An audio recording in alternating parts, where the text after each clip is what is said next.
Hola, mi nombre es Egon Cholakian. En el mensaje de hoy, me centraré en dos temas de importancia crítica que tienen un significado global.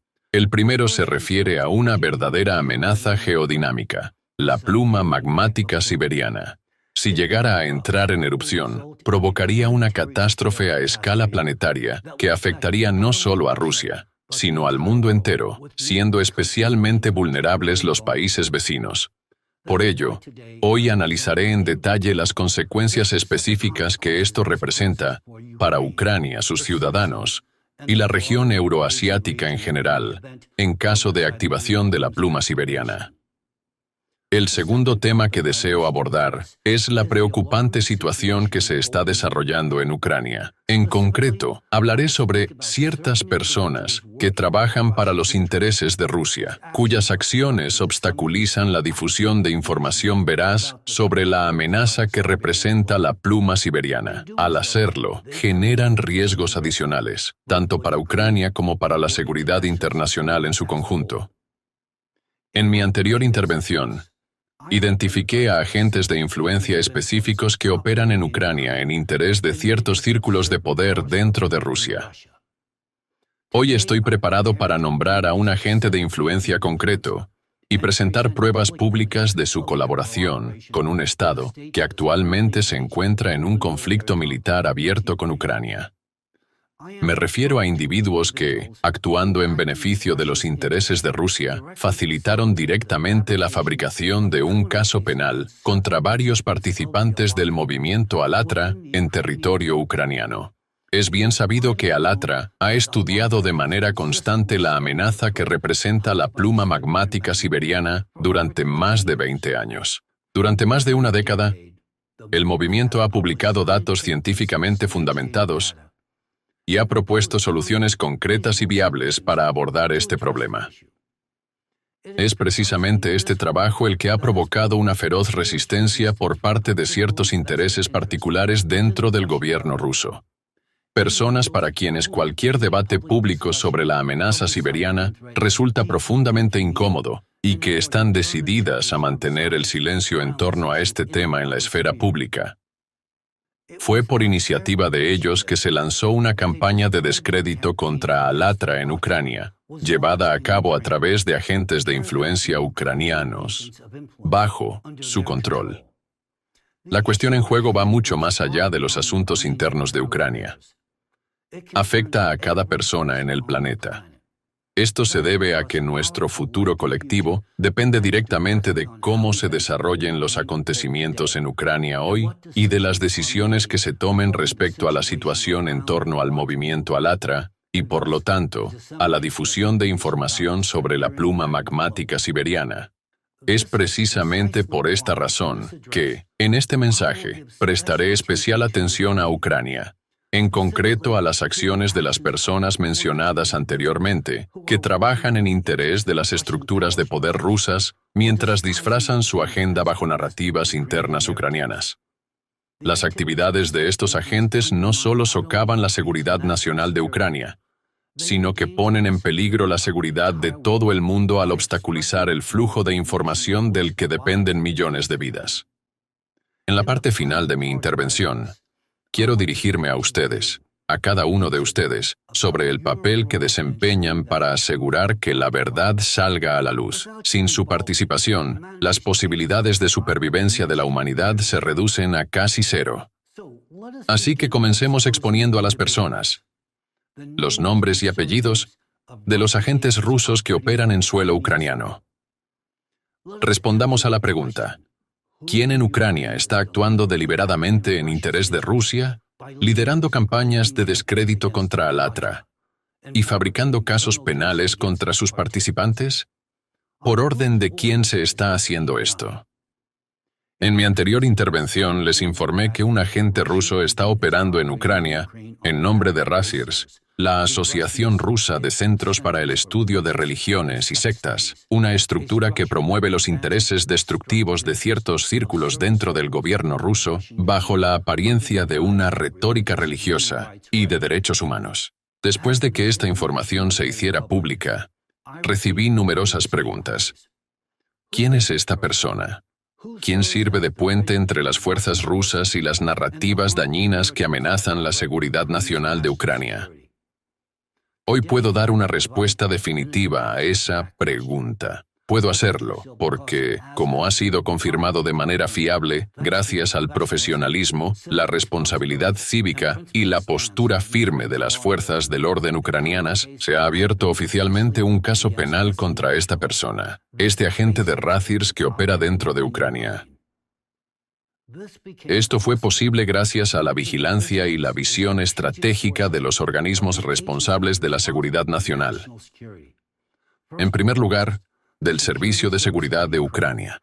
Expreso mi sincero agradecimiento al SBU, a la Fiscalía General y a todas las instituciones que protegen la seguridad del Estado por su postura firme en este asunto. También agradezco personalmente al presidente de Ucrania, Volodymyr Zelensky, bajo cuyo liderazgo cuestiones tan críticas no se dejan de lado, sino que reciben la atención legal que merecen. Entonces, ¿quién es esta persona? Quien durante muchos años se hizo pasar por una experta, mientras en realidad promovía de manera sistemática y deliberada los intereses estratégicos de determinadas estructuras de poder rusas en suelo ucraniano. El nombre de esta persona es Irina Kremenovska. ¿Quién es ella y cómo se desarrolló el proceso de su infiltración en el ámbito informativo y jurídico de Ucrania? Es ciudadana ucraniana con formación en Derecho. Es la fundadora de un proyecto pseudocientífico llamado Centro de Investigaciones Económicas y Jurídicas. Autora y editora de facto del portal Vilnes Lobo. Habla y figura como coordinadora y colaboradora activa de Antisecta, ORG, un socio informativo de los servicios de seguridad rusos que opera bajo la apariencia de protección de los derechos humanos. A primera vista, parece ser una activista de la sociedad civil, pero en realidad es una de las figuras más persistentes y peligrosas, involucradas en la operación informativa y psicológica que los círculos de poder rusos han lanzado contra Ucrania. Bajo la retórica de la lucha contra las sectas, un pase universal para ganarse la confianza pública, ocultaba sus verdaderas actividades detrás de la fachada de proteger la seguridad pública y los valores morales. Precisamente así, logró ganarse la confianza de periodistas, funcionarios del Ministerio del Interior, empleados del Servicio de Seguridad de Ucrania y expertos designados por el Estado. Y no es de sorprender. Este método de infiltración ha sido durante mucho tiempo una práctica estándar de los agentes de Razirs. Se emplea activamente en Europa e incluso en Estados Unidos y otros países, bajo el pretexto de la lucha contra los cultos destructivos, también denominados sectas totalitarias. Los agentes de la organización rusa Razirs obtienen acceso a canales informativos, influyen en la formación de evaluaciones periciales y, en última instancia, toman el control de temas clave en el discurso público y en las estructuras administrativas. Su agente en Ucrania, Kremenovska, replicó la terminología, la retórica y la estructura narrativa del principal ideólogo de Razirs, Alexander Dvorkin, quien, de hecho, ha creado su propia secta totalitaria, basada en una ideología extremista y terrorista, dirigida a suprimir los derechos y libertades de los ciudadanos tanto dentro de Rusia como fuera de sus fronteras. Dvorkin es conocido por sus vínculos con el FSB, así como por una serie de trastornos psicológicos que, sin embargo, no le han impedido ejercer influencia sobre las principales estructuras de gobierno en Rusia y manipularlas a su antojo. Dvorkin y su principal plataforma, el Centro de San Ireneo de León, sitio web oficial de Razirs, también son conocidos por su virulenta retórica antiucraniana y por difundir abiertamente discursos de odio, dirigidos no solo contra el presidente de Ucrania, sino contra toda la nación ucraniana. Es precisamente este hombre, Dvorkin, quien actúa como mentor ideológico de Kremenovska. Su retórica también está estrechamente alineada con la del vicepresidente de Razirs, el sacerdote ruso Alexander Novopashin, un ferviente promotor de la narrativa sobre el desarrollo del neonazismo en Ucrania. Su supuesto trabajo religioso consiste principalmente en difundir propaganda rusa destinada a justificar la agresión armada. Existen numerosas pruebas públicas que demuestran que Kremenovska es, sin lugar a dudas, una agente de la organización rusa Razirs, la cual está vinculada directamente al Servicio Federal de Seguridad de Rusia, FSB. Un análisis lingüístico exhaustivo de la retórica de Kremenovska en los materiales publicados en su plataforma mediática, Vilnes Lobo, revela una coincidencia sistemática en las estructuras del lenguaje, fórmulas terminológicas y énfasis semánticos con los recursos mediáticos afiliados a Razirs. Esto proporciona una base sólida para afirmar que su estrategia de comunicación está configurada de acuerdo con las directrices de esa entidad rusa. En concreto, siguiendo estrictamente el manual de Razirs, Kremenovska se dedica de manera sistemática a desacreditar a las mismas organizaciones religiosas y cívicas reconocidas a nivel internacional, que son objetivo de Razirs. También ataca a destacados eruditos religiosos ucranianos y defensores de los derechos humanos, personas que desempeñaron un papel clave en la consecución de la independencia religiosa de Ucrania y en el reconocimiento de la autocefalia de la Iglesia Ortodoxa de Ucrania, IOU. Fue ella quien promovió activamente etiquetas como defensores de sectas y agentes de Occidente para desacreditar a estas figuras, utilizando expresiones que reflejan la retórica del sacerdote de la Iglesia Ortodoxa rusa y vicepresidente de Razirs, Alexander Novopashin, quien empleó exactamente el mismo lenguaje para difamar a estos respetados eruditos religiosos. Cabe destacar que el sitio web oficial de Novopashin, el portal del Departamento Misionero de la Diócesis de Novosibirsk, que opera bajo Razirs, publicó un elogioso artículo sobre Kremenovska. El texto, reproducido desde su propio sitio web, está redactado en un tono claramente celebratorio y prácticamente la glorifica por sus esfuerzos en la llamada lucha contra las sectas, situándola junto a otro anticultista ruso y ferviente defensor de la propaganda radical rusa. Lo que resulta especialmente llamativo no es solo el contenido del artículo en sí, sino la plataforma en la que fue publicado. El sitio web de Novopashin, donde se elogia a Kremenovska, es conocido por su constante y virulenta retórica antiucraniana. En particular, alberga un artículo titulado «Ucrania es una secta», en el que los ucranianos son objeto de una descarada deshumanización. El hecho de que una publicación rusa tan abiertamente propagandística y antiucraniana haya encontrado con tanta facilidad una aliada en una experta ucraniana como Kremenovska, dice mucho sobre la verdadera naturaleza de sus supuestas actividades educativas en Ucrania. En cuanto a la base ideológica del trabajo de Irina Kremenovska, destaca un ejemplo revelador.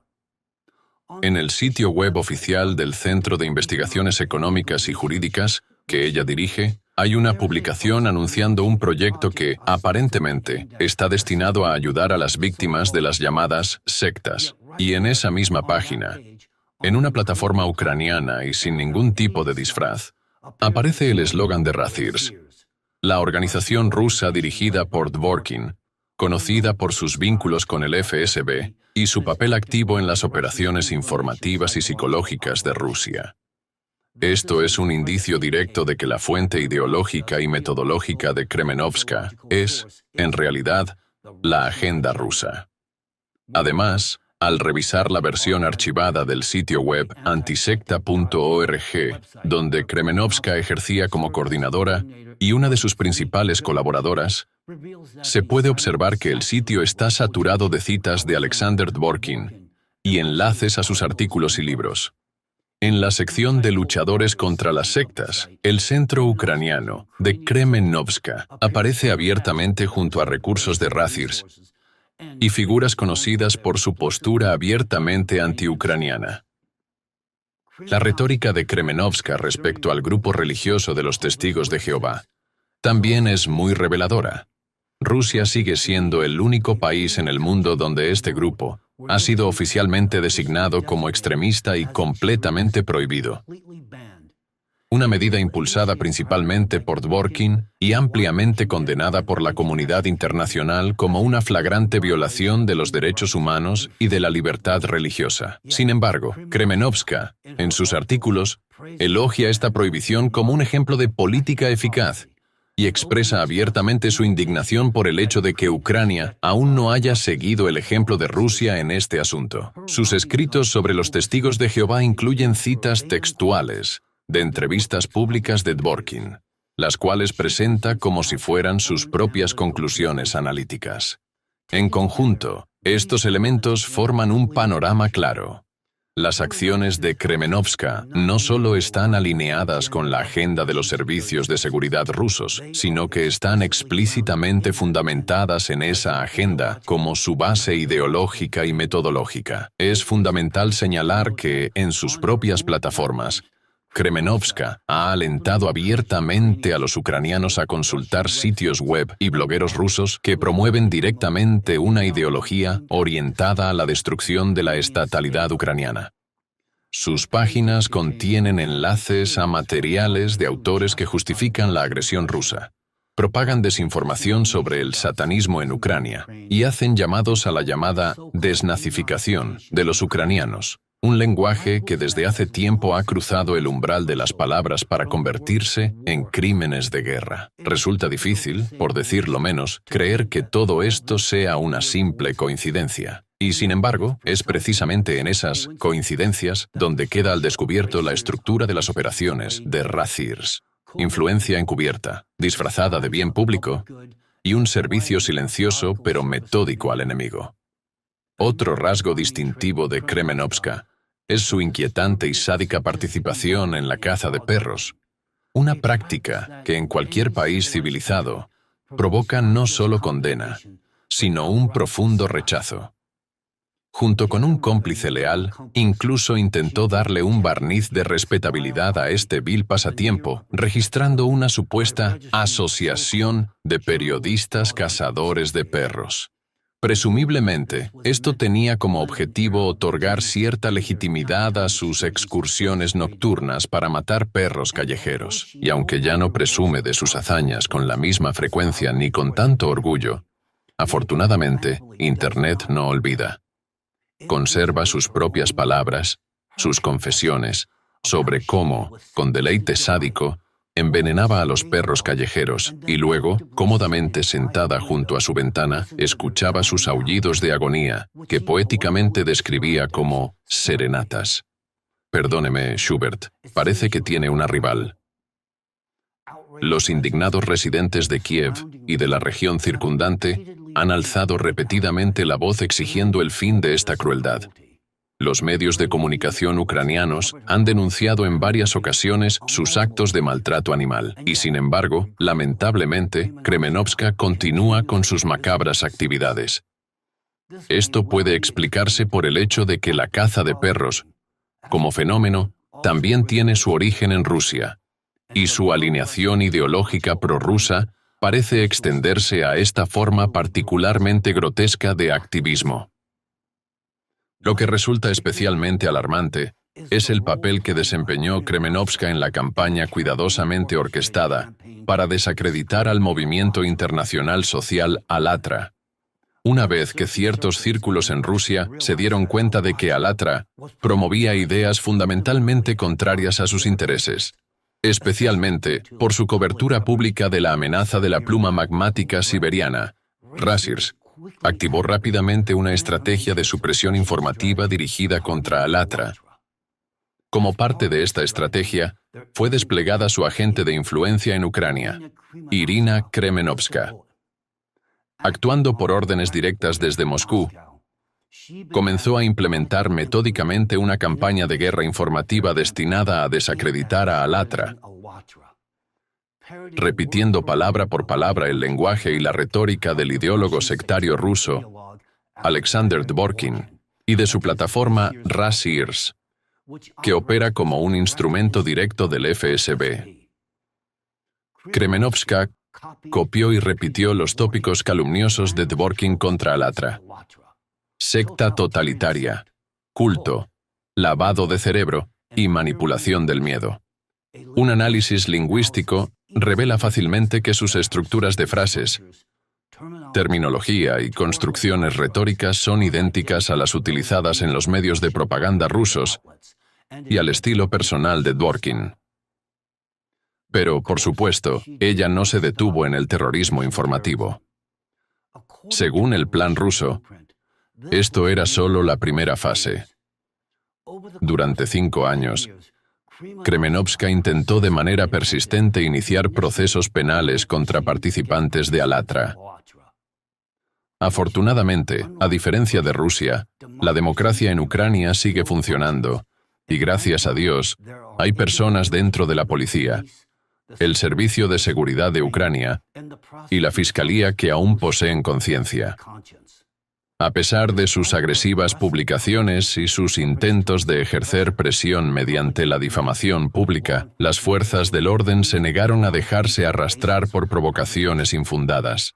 No iniciaron casos construidos sobre la nada, en arrebatos emocionales o en el manual de propaganda de Moscú. Pero en 2022, aprovechando el caos provocado por la invasión militar a gran escala de Rusia a Ucrania y la imposición de la ley marcial, Kremenovska finalmente logró su objetivo. Se abrió un caso penal contra participantes de Alatra, bajo el pretexto de supuestos vínculos con Rusia. Esto es cinismo en su forma más pura. Kremenovska, una persona que ha actuado sistemáticamente en interés de Rusia, acusa a esas mismas personas de trabajar para Rusia. Personas que han sido prohibidas en Rusia, cuya organización ha sido declarada indeseable y cuyo trabajo científico contradice directamente los intereses de los círculos de poder rusos. Además, fue ella misma quien construyó la base probatoria del caso al preparar los llamados informes periciales lingüísticos, documentos completamente falsos y fabricados, sin ningún valor legal, pero que sirven como fundamento de todo el proceso. En estas evaluaciones periciales, redactadas por la propia Kremenovska, incrustó de antemano las narrativas necesarias para justificar un veredicto predeterminado, acusando a Alatra de una supuesta retórica prorrusa. Eligió deliberadamente este cargo inventado, sabiendo que en tiempos de guerra sería percibido como una de las acusaciones más graves posibles. Incluso tuvo la desfachatez de reconocer públicamente su papel en el inicio del caso y en la elaboración de los informes periciales, declarándolo con orgullo en su propio sitio web, como si se sintiera satisfecha de haber ejecutado una operación especial rusa. Piénsenlo por un momento. Una persona que actúa completamente de acuerdo con los manuales y la retórica rusa inicia un proceso penal contra aquellos que, por el contrario, están exponiendo la amenaza rusa, y los acusa de simpatizar con Rusia. Esto ya no es una paradoja. Es el absurdo elevado al nivel de instrumento institucional. En esencia, la operación llevada a cabo por Kremenovska es una instrumentalización del sistema legal, un ataque directo a la seguridad nacional de Ucrania, empaquetado al estilo de los 80 manuales del FSB y Razirs. Su objetivo final es destruir el movimiento Alatra, cuyo trabajo contradice directamente los intereses de las estructuras de poder rusas cuyas órdenes ella ejecuta. Y más tarde, en 2023, basándose en este mismo caso fabricado, se llevaron a cabo más de 70 allanamientos en un solo día, dirigidos contra participantes del movimiento Alatra. Y esto es lo verdaderamente alarmante. Los procesos penales contra varios participantes de Alatra siguen abiertos hasta el día de hoy. Esto plantea una pregunta evidente. ¿Por qué?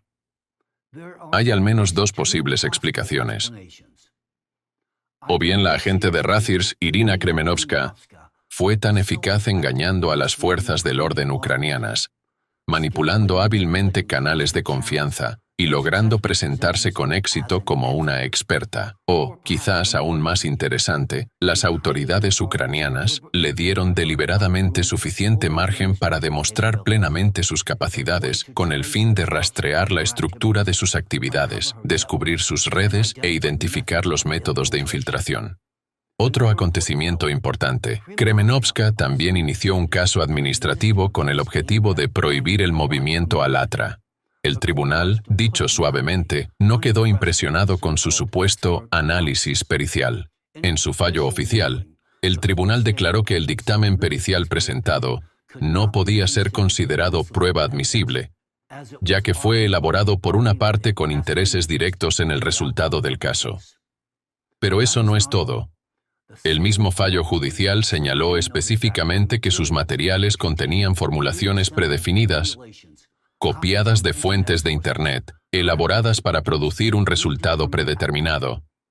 En otras palabras, el tribunal reconoció de hecho que lo que presentó no era una evaluación científica, sino una herramienta coercitiva diseñada para obtener un resultado predeterminado. Es importante destacar que tanto el mencionado caso administrativo como la actual persecución penal contra los participantes de Alatra se basan íntegramente en estos análisis periciales tendenciosos y dirigidos por una agenda, redactados por la propia Kremenovska, los cuales no tienen ningún valor jurídico. Sin embargo, la situación finalmente está comenzando a recibir la atención que realmente merece, tanto en Ucrania como en el ámbito internacional. Gracias al Servicio de Seguridad de Ucrania, las actividades de Kremenovska han sido finalmente evaluadas correctamente por las autoridades.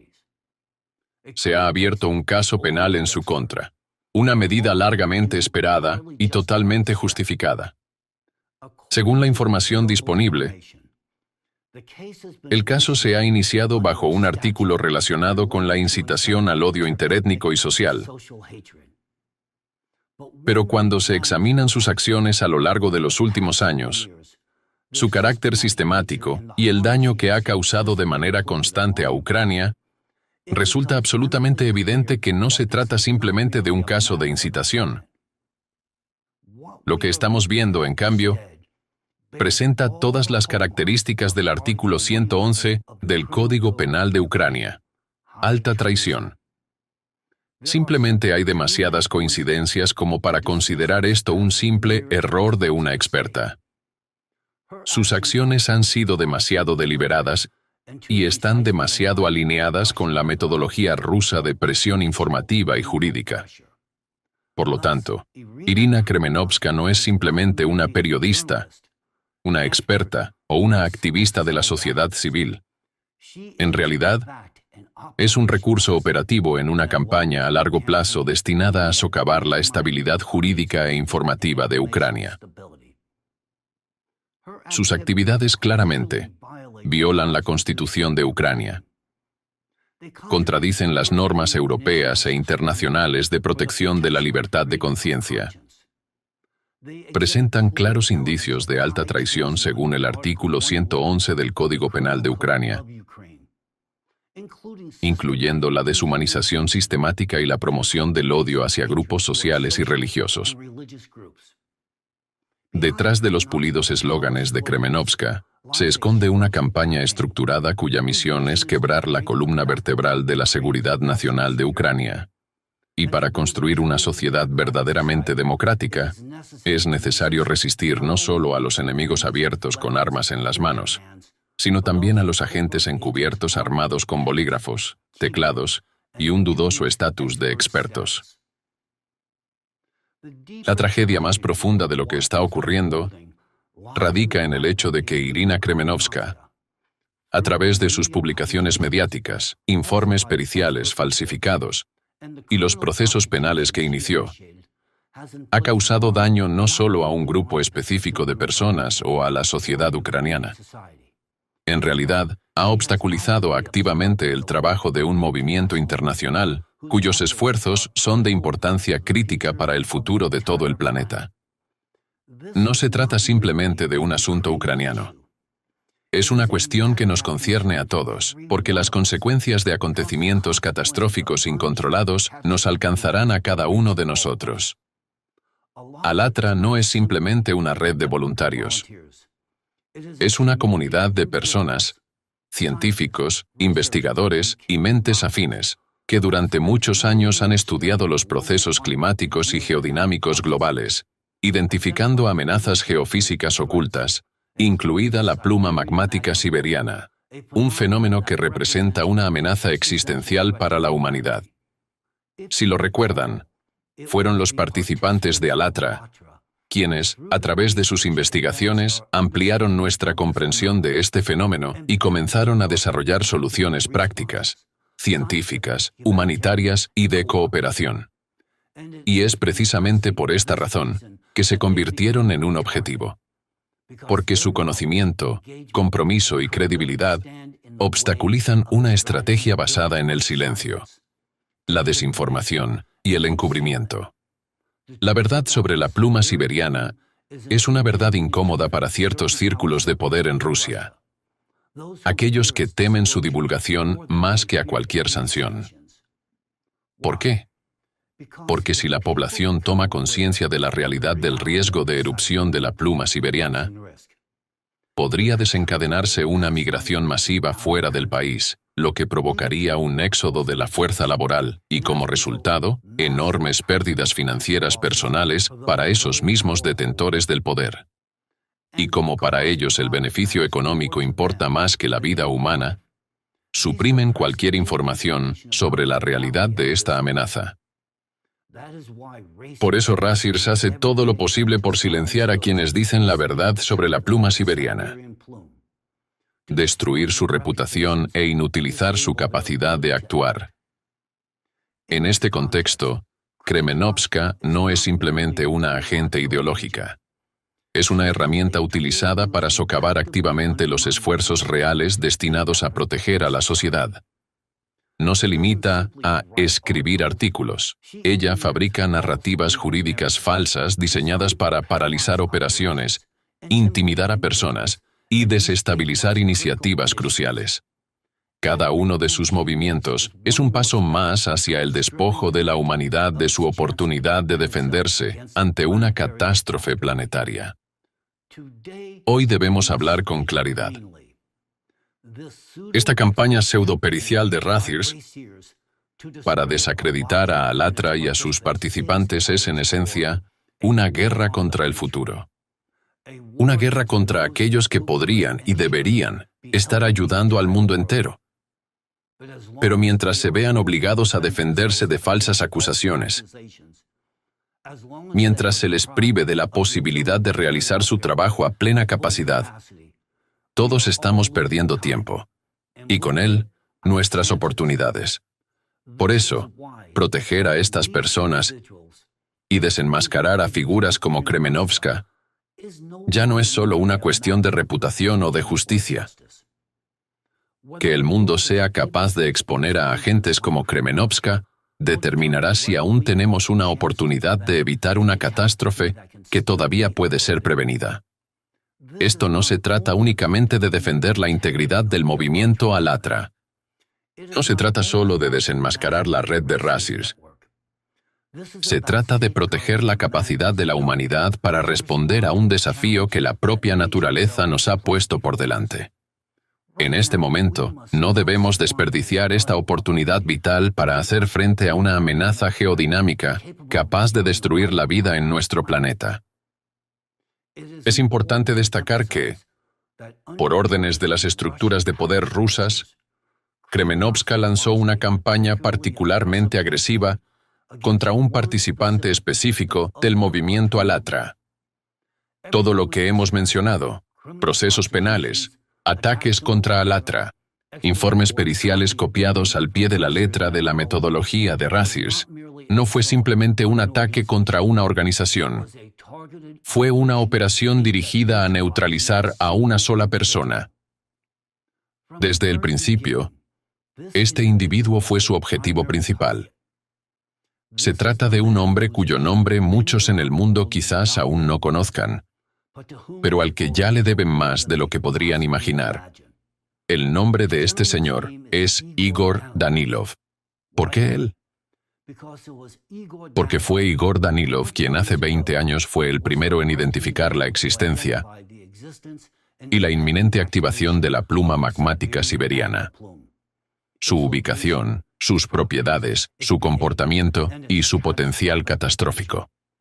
Durante los 10 años siguientes, la hipótesis que él propuso fue rigurosamente examinada, investigada y puesta a prueba por decenas de especialistas de múltiples disciplinas, incluyendo un amplio equipo internacional de geólogos, geofísicos, geodinamicistas, ingenieros y climatólogos. Todo lo que él identificó en aquel entonces ha sido confirmado desde entonces. Y la inevitabilidad de la amenaza ha sido verificada. Dentro del trabajo del Grupo Internacional de Investigación de Científicos que sentó las bases del movimiento Alatra, una contribución significativa pertenece a Igor Mikhailovich Danilov. En su momento, fue el único miembro del equipo científico que reconoció públicamente su participación en esta investigación, asumiendo la responsabilidad personal de hablar abierta y honestamente sobre la esencia de lo que estaba ocurriendo. Aunque el señor Danilov no posee un título formal en geofísica, su amplia formación en medicina, su profundo conocimiento de las conexiones interdisciplinarias, su enfoque científico poco convencional y su capacidad para identificar relaciones causales desempeñaron un papel clave en la orientación de la investigación. Fue precisamente gracias a su metodología que el marco científico para el estudio de los procesos climáticos y geodinámicos se amplió significativamente. Su trabajo también dio lugar a nuevas hipótesis, muchas de las cuales ya están siendo confirmadas en la práctica y actualmente se encuentran bajo serio debate en círculos de expertos. Así, la contribución del señor Danilov no solo sirvió como punto de partida para una serie de estudios, sino que también ejerció una influencia invaluable en la comprensión científica de procesos que hoy están directamente vinculados a la seguridad global. Sus propuestas, formuladas hace 2 décadas, se convirtieron en la base del modelo analítico moderno sobre la activación de la pluma siberiana. El señor Danilov es también el autor del esquema inicial para una posible desgasificación. Este concepto sigue siendo la única estrategia realista para prevenir el escenario catastrófico de una erupción de la pluma siberiana. Lamentablemente, la información y el hombre que la sacó a la luz no fueron recibidos con reconocimiento, sino con difamación y persecución. Esto se debe a que ciertos personajes dentro de las estructuras de poder rusas no están interesados en resolver el problema de la pluma magmática siberiana. Su prioridad es preservar sus activos financieros y su influencia política. Ellos entendieron una cosa con total claridad. Si los datos sobre la activación de la pluma llegaban al ámbito internacional, esto supondría una amenaza para su poder, su riqueza y sus ambiciones estratégicas. La exposición pública conduciría inevitablemente a la renegociación de contratos, a una mayor presión política y a un nivel de transparencia al que nunca aspiraron. Comprendieron que mañana podrían perder miles de millones. Así que decidieron que sería mucho más barato gastar hoy cientos de millones en desacreditar a un solo hombre. Por eso se lanzó una campaña contra el señor Danilov. Una vez que quedó claro que tenía razón, aquellos para quienes la verdad resultaba incómoda, hicieron todo lo posible para asegurarse de que nadie lo escuchara. Así comenzó la campaña de descrédito contra Alatra, a través de etiquetas difamatorias, artículos manipuladores en los medios, informes periciales fabricados, procesos penales y actos de deshumanización. Fue una operación coordinada para neutralizar a Igor Danilov, un hombre que dedicó décadas a sanar personas, que desarrolló su propia metodología terapéutica, que ayudó a miles a recuperarse sin necesidad de cirugía, de repente fue presentado como un monstruo. La organización detrás de esta campaña es la rusa Rathirs. Y la persona que coordinó personalmente y dirigió ideológicamente toda la operación no fue otro que Alexander Dvorkin, el llamado sectólogo que desde hace tiempo actúa como portavoz público y ejecutor de ciertos círculos de poder rusos. Sin embargo, Dvorkin no podía actuar directamente en territorio ucraniano. Necesitaba un intermediario dentro del país. Ese intermediario es Irina Kremenovska. Ella asumió toda la responsabilidad de ejecutar la parte técnica e informativa de la operación para desacreditar por completo al señor Danilov dentro del espacio mediático ucraniano. Actuando en interés de Rathirs, comenzó a recopilar y difundir contenido calumnioso, manipulador y fabricado, diseñado para construir la imagen de un líder de secta, un criminal y una amenaza para la sociedad. Distorsionó sistemáticamente los hechos, sacó citas de contexto y difundió narrativas falsas, adaptando los manuales de Rathirs para el público ucraniano. A través de Kremenovska, se llevó a cabo en Ucrania el escenario que necesitaban. Primero, destruir la reputación del señor Danilov para que nadie se atreviera a defenderlo. Luego, pasar a los ataques físicos. Hoy se puede decir abiertamente que ha habido múltiples intentos de asesinato. Él mismo ha hablado públicamente de ellos sin nombrar a los organizadores. Pero ahora, con todos los implicados expuestos y los hechos confirmados, puedo afirmar claramente: los intentos de asesinato contra Igor Danilov fueron realmente organizados por entidades vinculadas a Rathirs y personalmente a Alexander Dvorkin. Fue bajo su coordinación que también se atentó contra mi vida. Sí, hasta ese punto están dispuestos a llegar. Su objetivo no es simplemente silenciar la verdad. Su objetivo es eliminar a quienes la dicen. Por eso demonizaron al señor Danilov. Desataron una campaña para destruirlo e hicieron todo lo posible para que la palabra alatra dejara de evocar ciencia y en su lugar generara etiquetas calumniosas y miedo, de modo que nadie escuchara lo que alatra tenía que decir.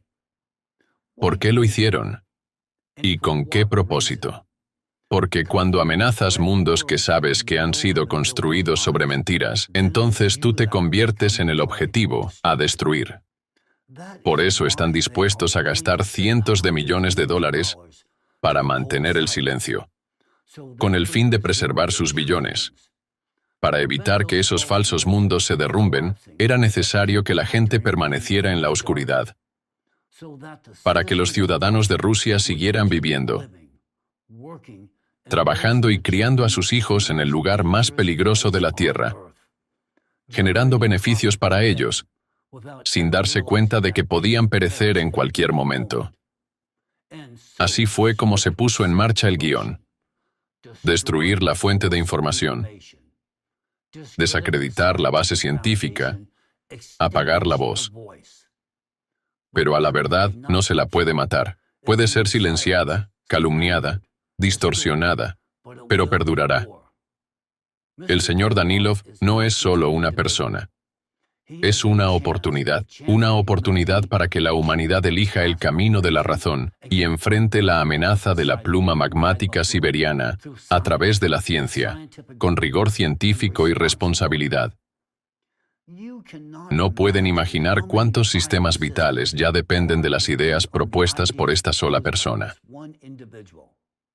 Muchos de ustedes, sus hijos, sus seres queridos, ya le deben el tiempo que aún tienen. Tal vez antes no conocían su nombre, pero ahora lo conocen. Y cuando llegue el momento, sabrán mucho más. Y ahora ha llegado el momento de pasar a la segunda parte de mi discurso. Una que quizás sea aún más dolorosa que todo lo que he mencionado hasta ahora. Lo que sigue se refiere al peligro real e inmediato que representa para Ucrania, su tierra, su pueblo y su futuro. La continua ocultación de la crisis de la pluma magmática siberiana y de la propuesta solución de desgasificación. Como ya he mencionado, la exposición y resolución de este problema está enfrentando la resistencia de ciertos círculos de poder en Rusia, donde los medios controlados por el Estado trabajan diligentemente para cubrir esta amenaza con burlas y desinformación, adormeciendo la preocupación pública al mezclar la verdad con el puro absurdo y cultivando una apatía tóxica. Como ahora saben, la misma estrategia se está ejecutando en Ucrania, donde agentes bajo coordinación rusa se dedican a desacreditar a los participantes de Alatra, aquellos que han llamado al diálogo abierto y han propuesto caminos viables para abordar esta amenaza existencial. Ahora quedará claro por qué la supresión de este problema y de aquellos que están preparados para enfrentarlo es tan peligrosa para la propia Ucrania. Examinaremos escenarios modelados científicamente de una erupción de la pluma magmática siberiana y analizaremos con precisión cómo, en qué formas y en qué escala podría sufrir Ucrania por su activación, si la situación continúa por su trayectoria actual, una definida por el silencio, la ceguera internacional y la ausencia de una respuesta coordinada ante un peligro muy real que amenaza a millones. Un peligro cuyas consecuencias comenzarán a sentirse dentro de la vida de la generación actual. Esto no se trata de política, se trata de supervivencia. Si alguien aún cree que esta amenaza concierne solo a Rusia, esa es una ilusión peligrosa. A los procesos naturales no les importan las banderas. Supongamos que la pluma magmática siberiana entra en erupción de manera repentina y violenta. En ese caso, la fuerza destructiva de esa explosión no perdonará ningún rincón del planeta. En el informe sobre la amenaza de una erupción de la pluma magmática en Siberia y estrategias para abordar el problema, los científicos de Alatra ofrecieron un análisis detallado de las consecuencias globales, tanto de una erupción repentina como de una erupción gradual de la pluma siberiana. Resumiendo brevemente, en caso de una erupción repentina, se proyectan 3 zonas de destrucción. La zona central, con un radio de 150 kilómetros centrada en la meseta de Putorana, experimentaría la formación de un cráter masivo y la aniquilación instantánea de toda forma de vida debido a la onda expansiva, afectando a ciudades rusas como Norilsk, Dudinka y Talnash. La zona de impacto intermedia, con un radio de 1.500 kilómetros, sería envuelta por torrentes de lava fundida y gases desplazándose a velocidades de hasta 700 kilómetros por hora, consumiendo gran parte del norte de Siberia, incluidos importantes centros urbanos. La zona exterior se extendería hasta un radio de aproximadamente 9.000 kilómetros, donde la ceniza volcánica cubriría alrededor del 50% de la superficie terrestre. Esta nube de ceniza se dispersaría primero sobre Rusia, Asia, Europa y América del Norte, y en un plazo de 7 a 10 días alcanzaría Australia, América del Sur y la Antártida. Ucrania se encuentra a aproximadamente 3.300 a 4.000 kilómetros del epicentro, una distancia que puede parecer grande a primera vista, pero que en realidad es lo suficientemente cercana como para que el país experimente toda la fuerza de este cataclismo magmático. La primera señal de advertencia será registrada por las estaciones sísmicas en los Cárpatos. Los instrumentos sensibles detectarán una actividad sísmica inusual mucho antes de que la población general sea consciente de lo que sucede. Terremotos con magnitudes de hasta 5 a 6 sacudirán todo el país, desplazándose de este a oeste. Las ciudades históricas del oeste de Ucrania sufrirán daños debido a los temblores subterráneos y las estructuras medievales, nunca diseñadas para resistir impactos sísmicos, soportarán la mayor parte de la destrucción. En las regiones orientales, los eventos sísmicos representarán graves riesgos para las instalaciones industriales, las explotaciones mineras y las plantas químicas, aumentando el peligro de desastres tecnológicos y hundimientos del suelo en zonas pobladas. En el plazo de 1 o 2 días, los habitantes de todo el país comenzarán a notar fenómenos atmosféricos inusuales. Los atardeceres adquirirán una intensidad de color sin precedentes, con tonos carmesí, violeta y naranja profundo. Estos serán los primeros signos visibles de la entrada de partículas volcánicas en las capas superiores de la atmósfera. Dependiendo de la dirección del viento, la ceniza volcánica comenzará a caer sobre el territorio ucraniano entre 2 y 4 días después de la erupción. Las regiones del norte y este, las regiones de Chernigov, Sumy y Kharkov, serán las primeras en sentir el impacto. Gradualmente, la nube de ceniza se extenderá por todo el país.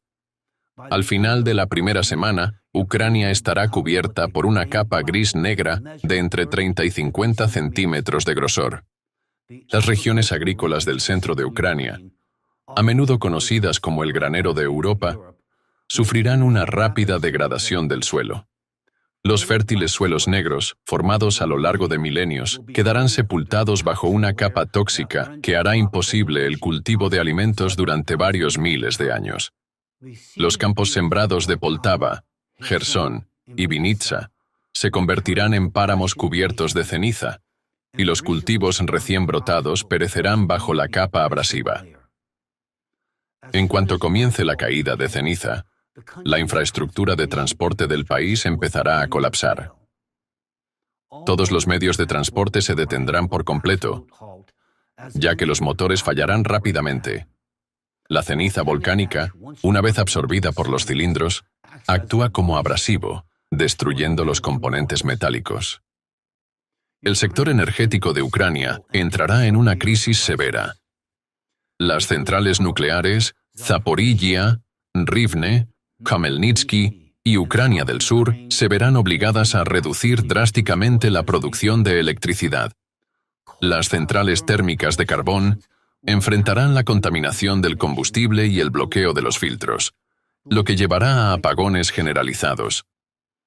Unas semanas después del inicio de la catástrofe, Ucrania comenzará a experimentar lluvias ácidas. La combinación de gases volcánicos con la humedad atmosférica producirá precipitaciones altamente ácidas que corroerán las estructuras metálicas, erosionarán los edificios de piedra y degradarán las carreteras asfaltadas. La agricultura tradicional se volverá imposible debido a la contaminación del suelo y del agua, así como a una brusca caída de la temperatura. El ganado y las aves de corral comenzarán a morir en masa al ingerir ceniza volcánica, mientras pastan o beben agua contaminada. Los hogares que dependen de la agricultura de subsistencia enfrentarán la amenaza de la hambruna. Los ecosistemas del país entrarán en una fase de colapso rápido y dramático. Las reservas naturales únicas de Ucrania comenzarán a perder biodiversidad a un ritmo acelerado. Con cada día que pase, el cielo se oscurecerá más. Se instaurará lo que los científicos llaman una noche volcánica, un periodo en el que la estratosfera queda tan saturada de ceniza que la luz solar apenas puede penetrar. Cuando se instaure la noche volcánica, todo el territorio de Ucrania quedará sumido en una penumbra similar a un prolongado crepúsculo invernal. La luz solar, apenas filtrándose a través de la atmósfera cargada de ceniza, producirá un resplandor tenue y difuso, dificultando la distinción de colores o la percepción de distancias. El impacto psicológico de este fenómeno sobre la población no será menos devastador que sus consecuencias físicas. El sistema de salud de Ucrania, ya debilitado por las condiciones de guerra, no podrá hacer frente al aumento de pacientes que sufran enfermedades respiratorias. Las personas con afecciones crónicas que dependan de medicación regular o tratamientos especializados se encontrarán en una situación especialmente vulnerable. Los respiradores pueden ofrecer una protección limitada contra la ceniza durante los primeros meses tras la erupción de la pluma magmática siberiana, pero serán completamente inútiles frente al caos climático que seguirá. El clima de Ucrania sufrirá una transformación catastrófica debido a un invierno supervolcánico, durante el cual los aerosoles de sulfato en la estratosfera bloquearán la mayor parte de la radiación solar entrante. En cuestión de meses, las temperaturas en todo el país caerán entre 24 y 31 grados Celsius, por debajo de las normas históricas. Ucrania, ubicada en la zona de clima templado y conocida por sus suelos fértiles, enfrentará condiciones similares a las del Ártico, incluso durante el verano. Las temperaturas invernales podrían descender hasta menos 50 grados Celsius en el norte y menos 40 grados Celsius en el sur. Incluso en verano, las temperaturas rara vez superarán los 0 grados Celsius.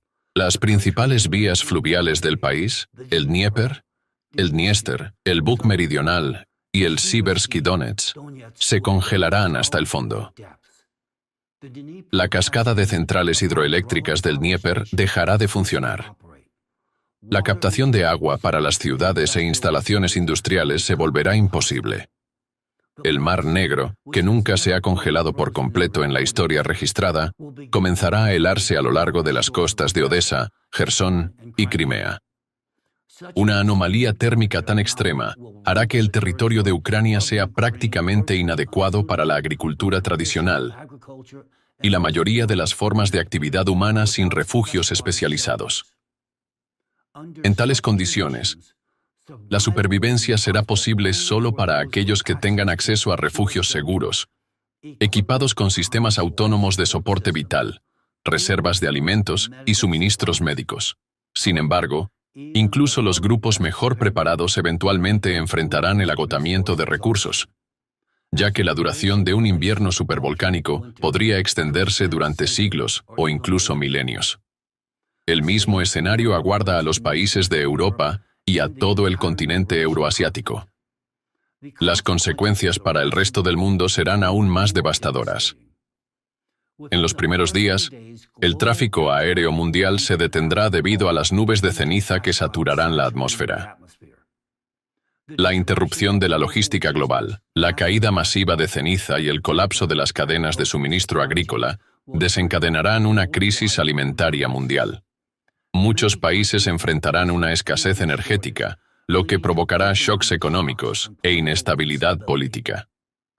La economía global colapsará bajo el peso de estos acontecimientos en cascada, desatando una reacción en cadena de crisis financieras y sociales.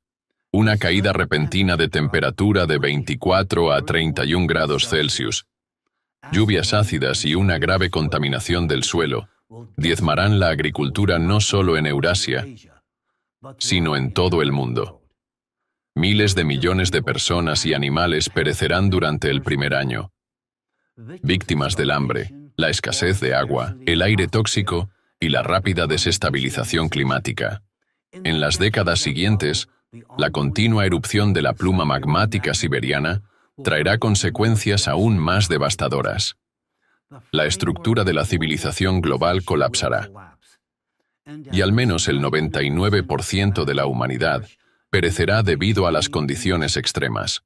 La humanidad perderá la mayor parte de sus tecnologías modernas y el conocimiento acumulado, sumergiéndose en una profunda regresión en su desarrollo. Consideremos ahora un escenario alternativo.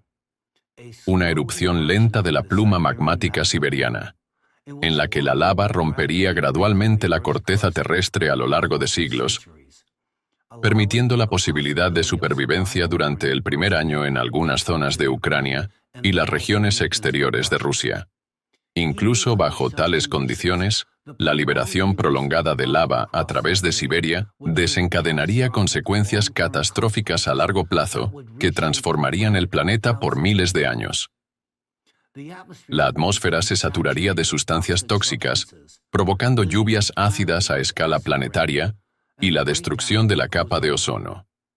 Los océanos comenzarían a acidificarse hasta niveles críticos, lo que resultaría en la extinción masiva de la vida marina. En tierra firme, la extinción de las especies terrestres se volvería inevitable debido a una atmósfera tóxica, el colapso de los ecosistemas del suelo y la desaparición de la mayor parte de la vegetación. La muerte de los polinizadores provocaría el colapso total de los ecosistemas.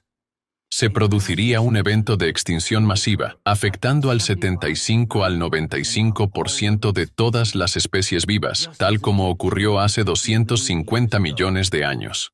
En cualquier escenario, una erupción de la pluma magmática siberiana desencadenará una crisis global climática, biológica y geológica que reestructurará fundamentalmente la biosfera de la Tierra y provocará la muerte masiva de seres humanos y de una gran parte de las especies modernas. Marcará el fin de la civilización tal como la conocemos y reiniciará la vida en el planeta. La magnitud de esta catástrofe superará todos los eventos históricos conocidos. Solo será comparable con los mayores eventos de extinción en la historia de la Tierra, iniciando un nuevo ciclo evolutivo dentro de miles de años. En mi video anterior, expliqué, casi como si hablara con niños, la necesidad de desgasificar la pluma magmática siberiana y cómo esta acción podría reducir la presión geodinámica en toda la corteza terrestre.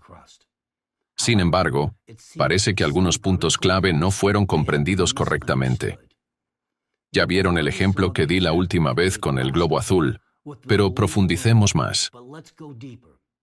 La presión sigue acumulándose en las profundidades de nuestro planeta, pero aún no se ha llevado a cabo una desgasificación controlada de la pluma magmática siberiana. Eso significa que no se ha producido ninguna liberación o redirección sistemática de gases y magma, es decir, no ha habido una ventilación gradual para aliviar la presión interna dentro del sistema magmático de la Tierra, y precisamente por esto está aumentando el número de terremotos potentes. La corteza terrestre, literalmente, se está desgarrando por las costuras, por la tensión que hay dentro, por el magma sobrecalentado. Los devastadores terremotos que hemos presenciado en todo el mundo durante la última década son una prueba directa de ello. No son aleatorios, son inevitables. Cuando la presión se acumula dentro de un sistema cerrado, eventualmente comienza a fracturarse. Nuestro planeta es como un globo recubierto de un glaseado endurecido, que se está hinchando de manera constante desde dentro. Anteriormente llamé su atención sobre el evento sísmico en Myanmar el 28 de marzo, que registró una magnitud de 7,7, y según algunos informes, incluso de 7,9. Se trató de un fenómeno inusual conocido como ruptura supersónica, supershear, en el que la energía se libera a una velocidad extraordinaria. En estos eventos, el frente de ruptura se desplaza más rápido que las propias ondas sísmicas, creando una onda de choque concentrada de energía. ¿Cómo puedo explicar, usando nuestra analogía del globo, por qué ocurrió esta ruptura supersónica? Imaginen un globo inflable con una cubierta exterior rígida de grosor variable, digamos, hecho de látex denso. Ahora, comiencen a inflar el globo. ¿Qué sucedería? El globo no se expande de manera uniforme. En algunas zonas, la cubierta se estira más que en otras, acumulando tensión interna. Y cuando la presión en una de esas áreas tensionadas supera el umbral del material, se produce una ruptura repentina y explosiva. No un desgarro lento, sino una fractura violenta y ultrarrápida acompañada de una liberación masiva de energía. Así es exactamente cómo se comporta la corteza terrestre. Es altamente irregular, varía en grosor, densidad y composición, y al igual que nuestro globo, comienza a romperse de manera desigual, bajo presión. El terremoto de Myanmar es un ejemplo claro y real de este tipo de ruptura.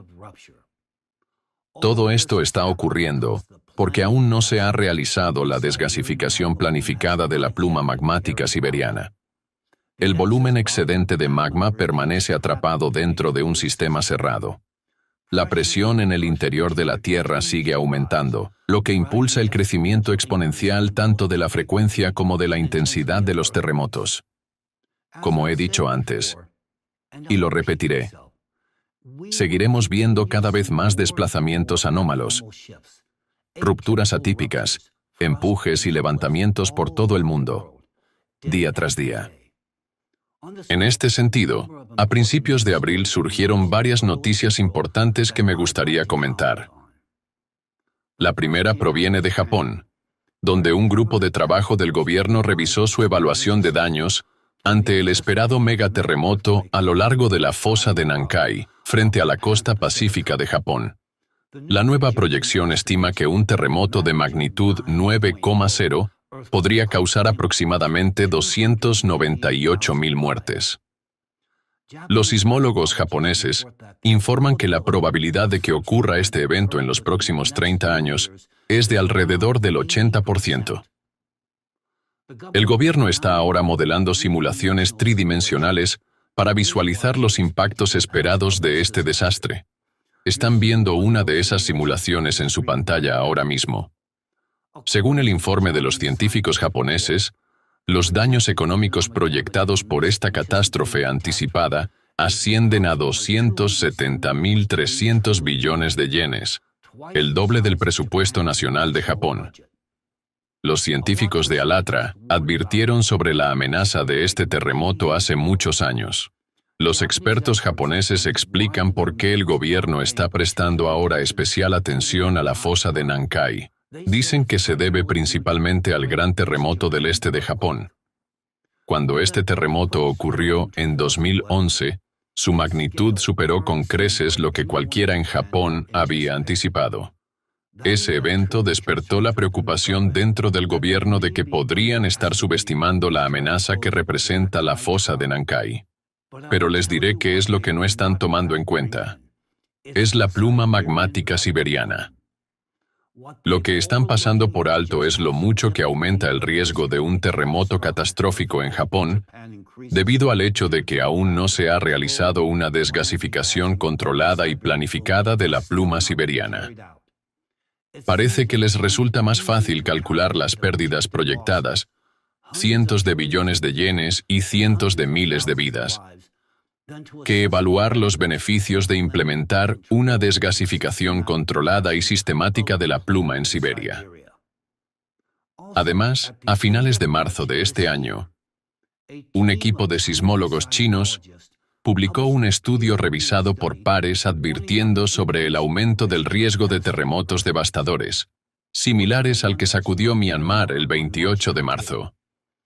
Pero esta vez en la región de la meseta tibetana y las áreas circundantes de China.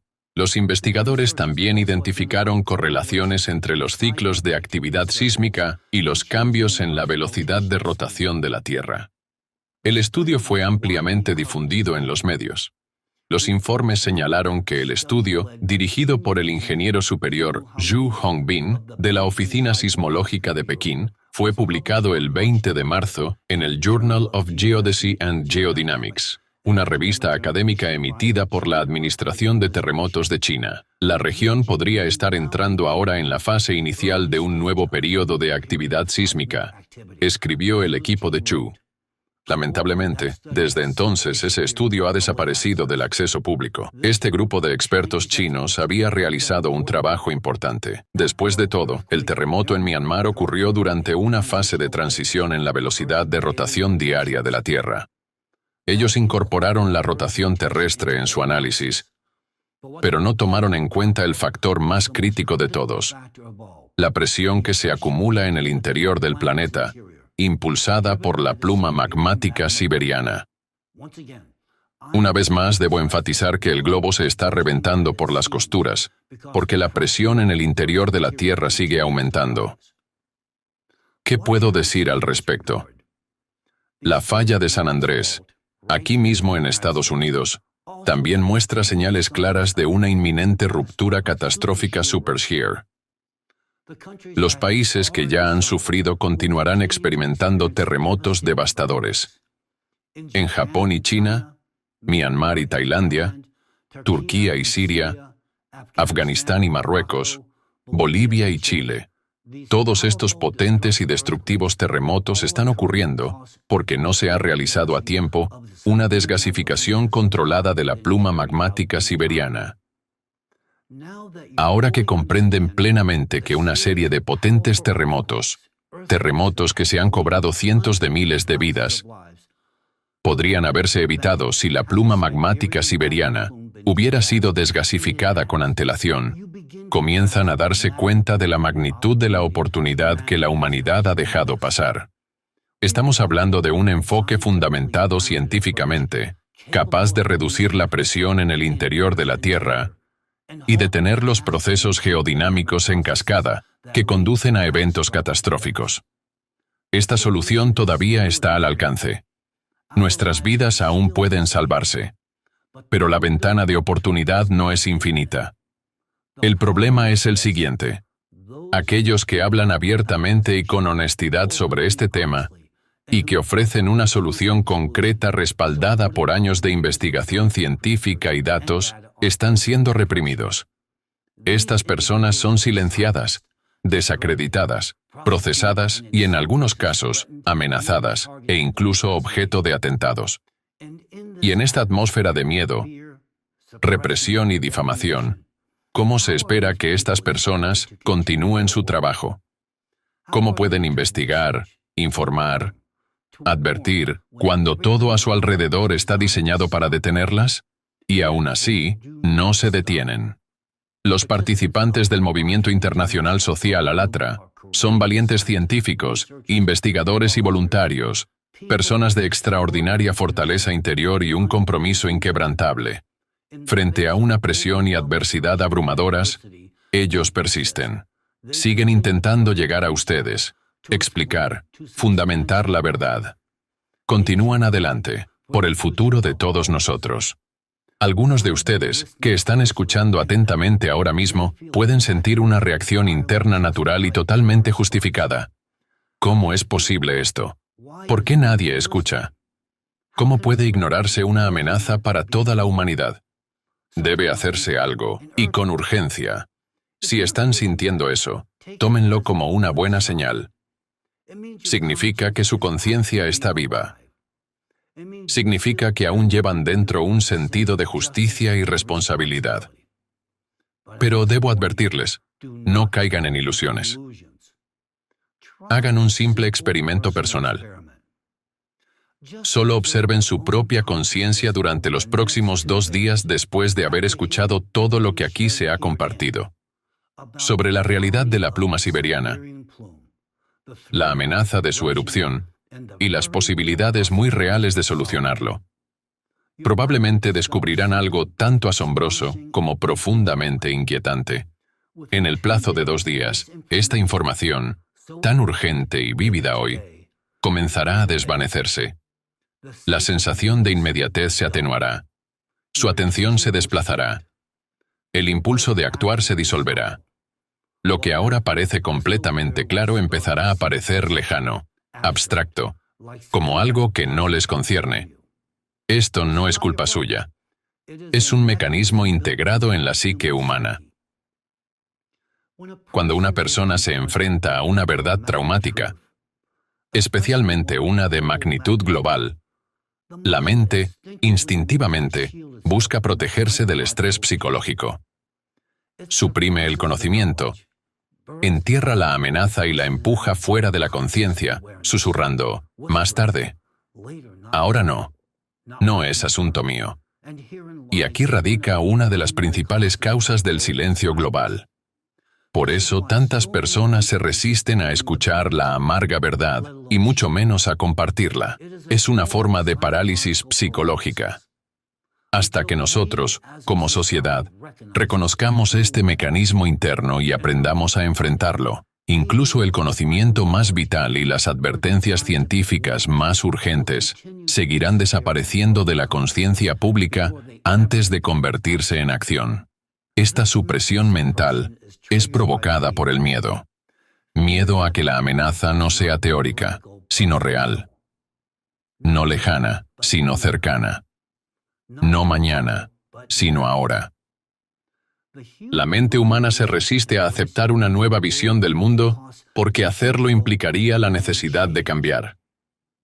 Pero cuando finalmente llegue la catástrofe, cuando el golpe del desastre se haga sentir, Esas mismas personas gritarán, ¿por qué? ¿Por qué nos está pasando esto? La respuesta es dolorosamente simple, porque no actuamos cuando todavía podíamos hacerlo, porque no hablamos, porque elegimos no escuchar. En esos momentos, no es la amenaza en sí, sino nuestro miedo a la verdad lo que se convierte en la verdadera causa de la tragedia. Y aún así, la humanidad todavía tiene una oportunidad. Tenemos conocimiento científico, tenemos soluciones tecnológicas. Y lo más importante, tenemos pruebas que ya no pueden ser ignoradas. Pero la paradoja es esta. En el momento en que todo queda demostrado y claro, es cuando la resistencia alcanza su punto máximo. Las personas comienzan a perder la información. Se quema en sus mentes precisamente por el miedo. Miedo al cambio. Miedo a la verdad. Miedo a la responsabilidad personal. Y así escuchamos el estribillo de siempre. Vayan ustedes y salven al mundo. Nosotros nos quedaremos mirando. A ver cómo termina todo. El problema no es la falta de soluciones. El problema es que la conciencia humana se resiste a mirar de frente a un futuro que podría perderse. Ese miedo se convierte en pasividad y en distanciamiento. La gente pregunta, ¿cómo podemos ayudarles a ustedes? Pero no comprenden que la supervivencia no es un servicio que pueda delegarse en otros. Es una responsabilidad, una que recae sobre cada persona, porque no hay nadie más. Y si no actúas hoy, nadie vendrá a hacerlo en tu lugar. Permítanme ofrecer una comparación que, en mi opinión, refleja con precisión tanto la amenaza de la pluma magmática siberiana como la respuesta actual del público ante ella. Imaginen esto. Un asteroide masivo, de cientos de kilómetros de diámetro, se dirige hacia la Tierra. Su tamaño es tal que, si impactara, no solo eliminaría a Rusia y Ucrania, sino a continentes enteros, causando consecuencias irreversibles para todo el planeta. Su trayectoria es conocida. Los científicos han calculado dónde y cuándo golpeará, y entienden que el tiempo se está acabando. Y sin embargo, por alguna razón, nadie actúa. La gente aparta la mirada, consolándose con el pensamiento, quizás nos pase de largo, o que alguien más se encargue. Y esto, a pesar de que la humanidad posee todo lo necesario para evitar la catástrofe, tenemos la tecnología, el conocimiento, los expertos. Lo que falta es una sola cosa, una decisión colectiva y la voluntad de actuar.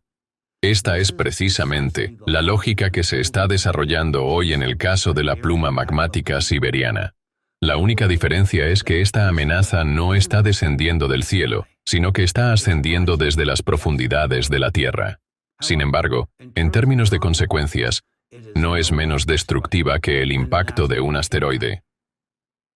La activación de la pluma magmática siberiana podría desencadenar una devastación a escala planetaria, cambios climáticos abruptos y una mortandad masiva. Y, al igual que con el asteroide, tenemos métodos reales y aplicables para eliminar la amenaza. Concretamente, mediante tecnologías de desgasificación. Estas son soluciones de ingeniería que pueden implementarse ahora mismo. Pero nos enfrentamos a la misma paradoja. A pesar de tener el conocimiento, y de que aún queda tiempo, no se están tomando medidas. Peor aún, quienes intentan hablar sobre la amenaza son desacreditados, y el tema es deliberadamente expulsado del discurso público y político. No porque la amenaza no pueda demostrarse, sino porque reconocerla exige una acción decisiva. Y actuar significa responsabilidad, recursos y atención. Sí, para muchos es más fácil desconectarse. El miedo se instala, seguido de una resistencia interior. No sé qué hacer. No soy científico. Esto no es mi responsabilidad. Pero esa es la trampa. Un asteroide no caerá sobre una sola persona. No distinguirá entre quienes comprendieron y quienes no. entre los que creyeron y los que se burlaron. Golpeará a todos por igual. Si no logramos comunicar esta información a quienes están en posición de tomar decisiones, si no nos unimos y aprovechamos la oportunidad que la humanidad aún tiene, ese impacto se volverá inevitable. Por eso es tan vital hablar abiertamente sobre este tema. Porque, una vez que el asteroide ya esté en la atmósfera, será demasiado tarde para discutir sobre qué informe mencionó primero su órbita. Debemos actuar ahora. Y debemos hablar no por miedo, sino por responsabilidad. Responsabilidad hacia nosotros mismos, hacia los demás y hacia las generaciones futuras. Pero ¿cómo se supone que debo actuar? Podrían preguntar. No soy ingeniero, no soy político, no sé cómo realizar una desgasificación. ¿Qué bien podría hacer yo? A primera vista, puede parecer una pregunta razonable. Pero aquí es donde encontramos uno de los conceptos erróneos más peligrosos. Un concepto que debemos superar como sociedad. El impacto de cada individuo es enorme. Es a través de tu voz, tu atención y tu implicación que aquellos que realmente tienen el poder de actuar, los que pueden iniciar el proceso de desgasificación, aquellos de quienes depende el destino de millones, pueden escuchar y encontrar el valor para actuar. Somos plenamente conscientes de que la región siberiana en cuestión es una de las áreas económicamente más importantes de Rusia. Está bajo el control de poderosos intereses. Es un territorio donde cualquier interferencia en el orden establecido amenaza el equilibrio existente de poder y capital. Por eso esta información encuentra una resistencia tan feroz. Por eso ciertas fuerzas están haciendo todo lo posible para asegurarse de que esta información, pura, objetiva y veraz, nunca llegue a los escritorios de quienes toman decisiones. Hoy en día, el aspecto más peligroso de la crisis de la pluma siberiana no es que sea irresoluble, sino que alguien se beneficia de no resolverla. Y por esa razón, se silencia deliberadamente, incluso en los niveles más altos. Si esta amenaza se encontrara en otro país, uno más abierto y responsable, es posible que la solución ya estuviera en marcha. Sin embargo, la naturaleza no reconoce fronteras políticas, intereses de élites ni estructuras económicas. Actúa según sus propias leyes. Es como si la naturaleza hubiera hecho una broma cruel, eligiendo como punto crítico de presión una región situada dentro de un país donde, por razones políticas y económicas, implementar una solución es lo más difícil. Las estructuras de poder en Rusia, profundamente interesadas en evitar que la amenaza de la pluma magmática siberiana sea reconocida a nivel oficial, poseen una amplia gama de herramientas de influencia, incluida la creación de organizaciones enteras, mediante las cuales mantienen el control sobre la comunidad experta. Como resultado, dentro de este entorno, cuya opinión afecta directamente a la toma de decisiones, no existe un verdadero discurso científico. En su lugar, el espacio está dominado por los llamados pseudoexpertos, cuyo papel es bloquear el debate de los problemas fundamentales y sustituirlo por narrativas fabricadas. El ejemplo más revelador de esta manipulación es la actividad de la secta de Dvorkin y su organización, Razirs. Sus agentes están deliberadamente infiltrados en círculos de expertos, moldeando la opinión de quienes toman decisiones, no a través de un análisis objetivo, sino siguiendo instrucciones dictadas por intereses privados, sustituyendo la realidad por interpretaciones adaptadas a su agenda específica. En tal contexto, existe un peligro muy real de que incluso los políticos que deseen actuar nunca lleguen a recibir una imagen precisa de lo que realmente está ocurriendo. La información que les llega está filtrada a través de una lente distorsionada, que suele basarse en una pseudopericia deliberadamente construida. Figuras como Vinogradov y otros sectarios alineados con la agenda de Dvorkin Inundan a los responsables políticos y a los funcionarios públicos con sus narrativas y evaluaciones, las cuales no tienen absolutamente ninguna base en la realidad. Aquí llegamos a una pregunta fundamental. ¿Cómo, en estas condiciones, pueden las personas responsables de tomar decisiones cruciales acceder a información verdaderamente real, y no a la ficción con la que son deliberadamente rodeadas por actores que persiguen sus propios intereses? La respuesta es claramente evidente. Solo a través de la gente. Porque la política no es un sistema aislado. Es un mecanismo que refleja la voluntad de la sociedad. O al menos, así es como debería funcionar en la mayoría de los países civilizados. Los políticos comienzan a actuar cuando escuchan una demanda clara y bien articulada por parte del público. Si la sociedad declara que quiere vivir, eso se convierte en una línea roja que no puede ser ignorada. Pero si la sociedad permanece en silencio, eso señala una aceptación interna de lo que está ocurriendo. En ese caso, es natural que los políticos actúen en consecuencia. Precisamente por eso, hoy en día, crear conciencia es el único camino viable a seguir. Cuando la gente sabe, comienza a formarse la opinión pública. Y una vez que existe la opinión pública, los políticos se ven obligados a responder. Porque si todo continúa ocultándose, si los informes y las evaluaciones de expertos siguen siendo falsificados, como ya está ocurriendo, entonces se perderá la oportunidad. Créanme, realmente tenemos todo lo que necesitamos. Contamos con recursos analíticos, datos fundamentados científicamente y soluciones técnicas realistas que, dado el nivel actual de avance científico y tecnológico, ya pueden ser implementadas y son capaces de alterar la situación geodinámica. La amenaza que representa la pluma magmática siberiana puede ser resuelta. Por eso tu participación personal se vuelve absolutamente crucial. Para compartir esta información con los demás. Para asegurarte de que la información no se desvanezca, no desaparezca, no sea borrada de la memoria.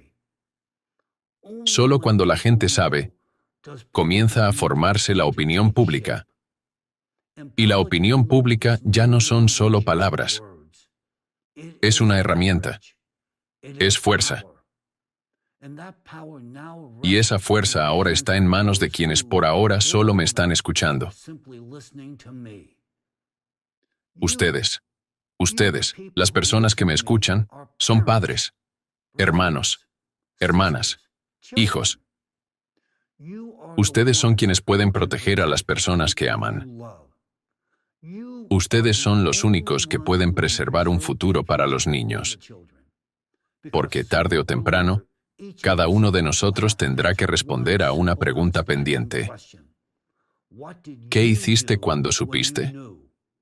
Y que cada uno de nosotros pueda decir, hice todo lo que pude, por la humanidad, por mi familia, por la vida misma. Merece la pena luchar por la vida.